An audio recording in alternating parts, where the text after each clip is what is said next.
Right, Ethan from Two Steps Downtown Grill. We are joined by Tom Devine. Hey, Tom. Hey, guys. How are you? Good. How are you? Man, thanks for coming out with us. Oh, my pleasure. Do we wake you up?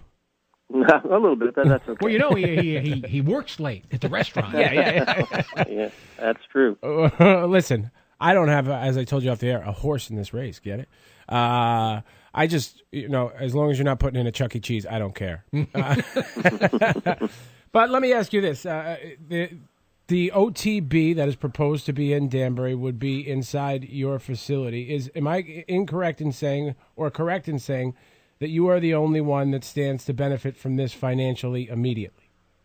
Well, that's a pretty broad statement there. Okay. Let's start by saying, we've been in downtown Danbury at this location since 1991, and as you know, we also ran Chow Cafe and Wine Bar from 88 to 2007. We have people come into our restaurant that are coming from a hockey game, going to a show at the Palace, went somewhere else, and are coming back for a drink. What I'll stress about this project is that this is an accessory use to a restaurant. So this O.T.B. portion is going to take up less than 20% of our total square footage, and it's on the second floor of the restaurant. We are remodeling the restaurant into a total top-end sports bar / restaurant. You're going to be able to come in there, and even though you can't, the pari-mutuel betting is confined to horses, greyhound, and highlight, but you're going to be able to watch any football, baseball, basketball. So when somebody says that to me, I'm like, well, geez, when the Final Four was on, would there have been people coming downtown to watch a game? Would somebody have dinner at another restaurant and then come over and watch a game? We've kept the lights on High Street for a long time. 91 to now, you're talking about 26 years. So to say that, it would be just like saying anybody that opens any business in the downtown, it strictly benefits them and benefits no one else. I don't get that. Right. Okay. So. Look, can I? And again, I'm playing devil's advocate here. I'm just asking questions. That's why we love you. I love you, buddy. I love you. A hypothetical situation, and I was going to use the Tuxedo's location as an example, but it would probably muddy the waters in this conversation. There's other variables there that would probably change your answer. So let's just say any other location on Ives Street was the proposed location for this O.T.B. Would you still be for it?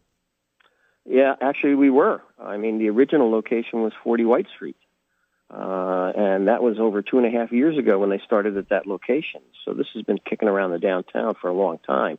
It started with another property owner. It was going to be a larger scale project. Due to financial reasons, it didn't come to be, and then they scouted additional locations in the downtown before they came to me. I received a call from David Capiello out of the blue saying, have you heard about this company called Sport Tech? And I said, yeah, they were looking to do something down the street. And he goes, well, would you be interested in talking to them? So I went up and met with them, saw the type of company that they run, the type of facilities. As you'd probably know, they've paired with Bobby V's. They're opening a big one down in Stamford. They have one in Windsor Locks. And again, their concept is to open up a huge sports bar restaurant. This is not your father's O.T.B. that's run by the state. This is a high-class establishment where if you want to bet, you can bet, but you have to be over 21 in our location, and it's on the second floor in a small square footage. But you can come into our place and eat and drink. You don't have to gamble. So there'll be people. We talked about this. I look around the room and I say, "Is anybody? Lou, are you going to stop coming into our restaurant or stop frequenting places downtown because of that?" No, I wouldn't. No, I wouldn't. That's a good question, and the answer is no. Yeah. So and then a lot of people talk about the safety and things like this. We've been downtown since 91. We've been a record establishment as far as how we enforce quality of life issues and a safety record.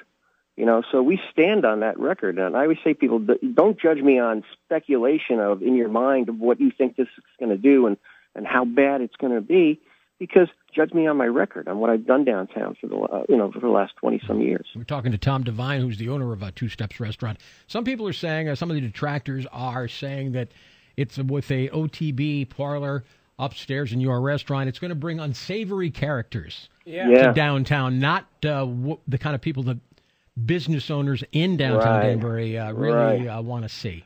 Well, Ethan, let me ask you a question. Yeah. Have you ever, and you can't do anything things like this. Have you ever bet in a football pool?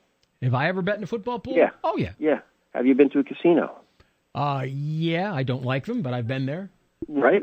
So are you one of those unsavory characters that's going to be frequenting my establishment? He's a savage animal. I'll tell you right now. He's a savage. Can I ask you this? Because this is what I find most interesting about this is we know all the players, or not all the players, but many of the people involved. And we've talked to a few of them this morning. It's got to be odd for you. It's divided sort of down the middle based on our limited research, but it's a lot of people you know and respect that oppose this. Listen, if you're against gambling for moral or religious reasons, there's really no argument, because it's a moral thing for you as a person, and you have to respect that. But if you're talking about safety issues and unsavory characters, I mean, people got up at a public hearing and talked about sex trafficking, opioid epidemics, prostitution, loan sharking. I mean, it just went on that the guy that's on the street who's looking to get a couple of bucks to go and buy a bottle is now going to come in my place and sit there and gamble. We have people we let into our establishment. We have people we don't let into our establishment. So as I said, you guys have been downtown. Right. Mm-hmm. I've been downtown for years. I just can't stress enough the quality of the operation that we run. All right, Tom. That was you. I was pointing at you, Ethan. It was your turn, but we appreciate your time. Tom. We're running out of time here, so thank you so much for coming on with us, and we'll reach out to you as this thing, a little further down the road, as this thing either happens or doesn't happen. Beautiful. You guys have a great morning. Thanks, you Tom. too. Okay. There you go. Tom Devine, the owner of Two Steps Restaurant. I mean, you go in there, you don't have to go upstairs and gamble. Look at you. You know what I'm saying? Look at you looking at me. The days of a guy going in there with a cigar hanging out of his mouth, with a bottle of Jack. I mean, you can't do that. Did he turn you? Huh? I'm not saying you were on one side or the other. I'm saying he brings up. He brought up some good points. He brings up some good points, and not to mention the whole sports bar thing. It sounds like it's going to be a state of the art sports. State of the art.